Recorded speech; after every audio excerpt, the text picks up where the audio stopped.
Welcome back, everybody. We are the Degenerates, your place for some good quality perspective. We are back. Good friend of mine. We've already done an episode together, but now we're here for a specific purpose. Don Miguel Cobos, how are you, my friend? Thank you for having me again. It's been fun. It's been fun. It's been a couple months, but you got a lot going on. You've had a lot going on over the past couple weeks. I mean, it's the year of the snake, and I'm a snake myself, 1989. So the calling called, and here we are. Yeah. So before we get to the nitty gritty, everybody please like, share, subscribe. We are self-funded, completely self-funded. So everything that you can do on your end that is completely free, like, share, subscribe, tell your friends about it. You don't have to spend any money. It'll greatly help us out in all of our ventures. We've got a lot of plans. We're working on a lot of things. So in advance, we appreciate your help and your eyes and your support. And if you hate on us too, we appreciate that too, because that, more eyes. So Miguel, you have something very important that we've kind of been talking about for the past I don't know, you and I for sure, maybe over the past week, but then I think you've been thinking about this for a lot longer, it seems like. El Taco Passport. Yeah, so this is a conversation that's always been happening in the restaurant industry, and now with the current times and discussions on the political landscape, it popped on us, and I decided to just go online, make a quick video, pitch my idea to the general public, and it worked. What was just one simple message became a whole board member, new foundation to aid the restaurant industry really with the current workforce and the legalities that imply from within. I've been pitching it to a lot of friends from all walks of life and different political viewpoints, and we found a solution that fits in for the right-wingers and the left-wingers and the restaurant industry that will hold us accountable as restaurant owners and work within the means that exist to attain the rite of passage to the proper workforce. Is the fact, I got a lot of questions. I mean, I have answers to a lot of these questions, but I have a lot of origin questions. Was it the fact, is the political landscape what kind of drove you to it? Like Trump winning, and then like the fear that kind of culminated in our communities. Yes. And the kind of it seemed like a different pop-up. I made a video about this recently, and it seems like a different kind of fear. Like the fear's always in a way been there. Deportations have always happened. Obama did it. Biden did it. Clinton did it. But for some reason this time it feels a little bit different, right? Can you speak to that a little bit? Is that kind of what helped you pull the trigger on, like, okay, let's try to do something finally? No one disagrees that the immigration system is broken. Mm-hmm. You talk to a Republican, they'll say there's no security. There's the black market entry points, fail points through the border. We need that security. You talk to a leftist, and they'll say they take taxes from immigrants and they sustain the industry, but the government just takes that money, doesn't give any services back. Yeah. And then they'll say, like, well, what services do they really want? We don't get the Social Security we pay for.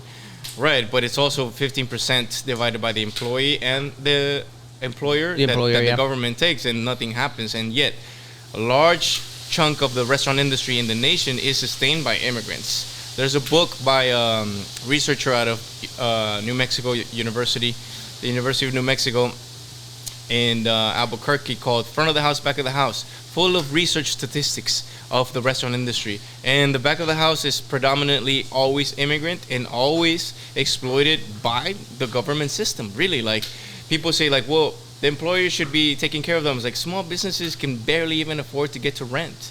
If you know the actual profits of small businesses, look at a Subway, ask ChatGPT.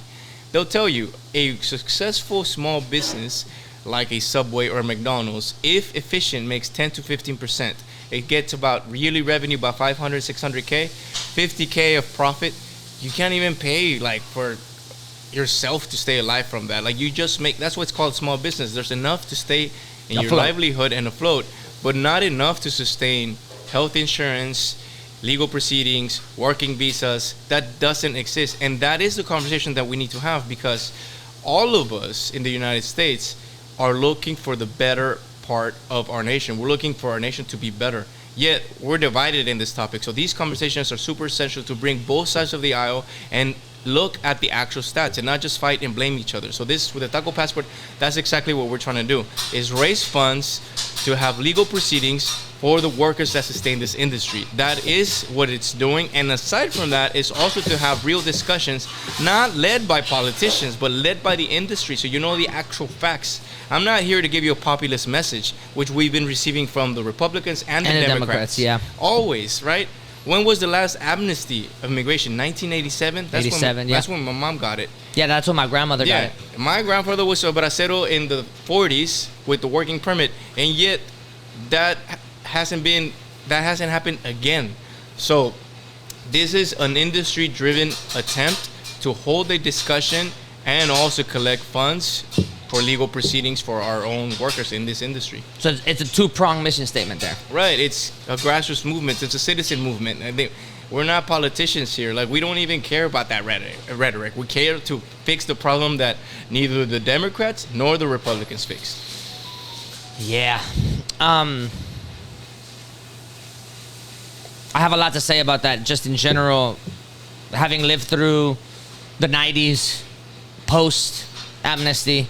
But before that, let's talk about the nuances of the passport. So how does it work? Right now, you've raised, you had a GoFundMe page. You've met your goal, I believe, and you've gotten to the point where now you're actually making an actual physical passport. You're asking restaurants to be part of this movement. Talk to me about what that process looks like. How can people expect to see this in action and fruition? So, let me get my taco. Gracias, Carlos. Some marketing plug. Yeah. South Texas Which, by the way, I just had a couple tacos also. They're delicious. They're so good. Handmade tortillas, chorizo from San Manuel. Let's go, man. Puro 956, chorizo breakfast taco, proudly Texan product of our culture. So the passport works this way. You're gonna purchase it. That's the way to be altruistic, philanthropy on your own end. You can contribute to the cost by buying it. And what that gets you, it gets you a digital wallet passport like such. And in this wallet is the digital passport, which will also be a tangible. That passport will have a lot of taquerias and possibly restaurants that are signed up on it. That will belong to this passport. Now, you as a customer show up to said taqueria that's participating in this passport, and say you pay $10 for your product, your tacos, or whatever you're buying. Well, percentage of those $10 will be reallocated to a legal fund that is controlled by a foundation. That the sole attempt is to collect funds with full transparency and reallocate them to a legal proceeding if one is viable. A lot of the times it is not, but at least there's a consultation, because what a lot of people's misconception is that immigrants are just workers. And man, if you think that way, you haven't been talking to immigrants. Immigrants, a lot of them are business owners. A lot of them have assets. They've been here for decades. They have land, they have cars, they have businesses with their own employees. They pay their own payroll. I'm sure you've seen that immigrant that doesn't speak English, but they have a big old F-250, or a King Ranch truck and a big house and a car. That is the reality of it. You guys buy tacos. You think immigrants don't have successful businesses? You guys have their construction workers, the contractors. Large of them, the vast majority of them are their own business owners. We are not just a working class. The immigrant class is also a business class. And with this passport, it's a way for grab those own means, that own sales, those own revenues, and reallocate them to a legal fund to help get that proper work status that's needed in many industries. And we're working from within our own, the food industry.